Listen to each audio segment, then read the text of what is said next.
Mister Tamil Haasan ನಮಸ್ಕಾರ. ನೀವು mister Tamil Haasan ಅಂತ ಹೆಸರು ಬದಲಾಯಿಸ್ಕೊಳ್ಳಿ ಅಂತ ಹೇಳಿ ಸಾರ್ ಅಂತ ನಮ್ಮ ಮ್ಯೂಸಿಕ್ ಸ್ಕೂಲ್ ಸ್ಟೂಡೆಂಟ್ಸು ನಿಮಗೆ ರಿಕ್ವೆಸ್ಟ್ ಮಾಡಿದ್ದಾರೆ.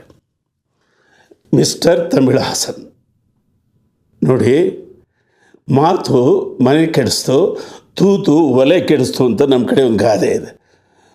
ಮಾತು ಎಷ್ಟು ತೊಂದರೆ ಕೊಡುತ್ತೆ ನೋಡಿ. ಚೆನ್ನೈನ CM ಸ್ಟಾಲಿನ್ ಅವರು ಇಡೀ ದಕ್ಷಿಣ ಭಾರತವನ್ನು ಒಂದುಗೂಡಿಸ್ಬೇಕು ಅನ್ನುವ ಆಸೆಯನ್ನು ವ್ಯಕ್ತಪಡಿಸ್ತಾ ಇದ್ದಾರೆ, ಕನಸು ಕಟ್ತಿದ್ದಾರೆ. ತೆಂಕಣವನ್ನು ಕಟ್ಟಬೇಕು ಅನ್ನೋದು ಅವರ ಕನಸು. ಅವ್ರ ಕನಸಿಗೆ ನಿಮ್ಮ ಮಾತು ಸಹಾಯ ಮಾಡಬೇಕು. ನೀವು ಆ ಪಕ್ಷದ ಮಿತ್ರ ಪಕ್ಷ, ನೀವು ಒಳ್ಳೆಯ ಮಾತುಗಳಾಡಬೇಕು, ಯೋಚಿಸಿ ಮಾತಾಡಬೇಕು. ನೋಡಿ, ನಾವು ಕನ್ನಡಿಗರು ಭಾಷಾ ಪ್ರಿಯರು, ಭಾಷಾಂಧತೆ ನಮಗಿಲ್ಲ.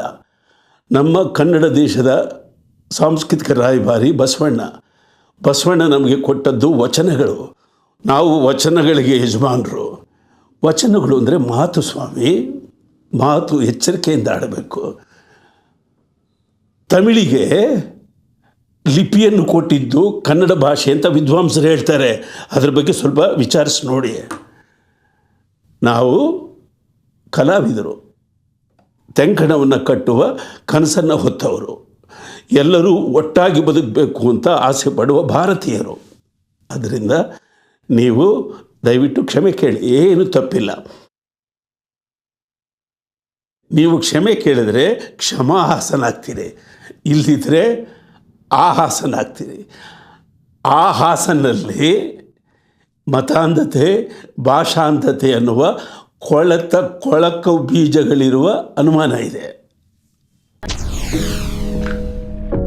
ಸಿನಿಮಾ ಜಗತ್ತಿನ ಕ್ಷಣ ಕ್ಷಣದ ಸುದ್ದಿಗಾಗಿ SS TV ನಿಮ್ಮೊಂದಿಗೆ.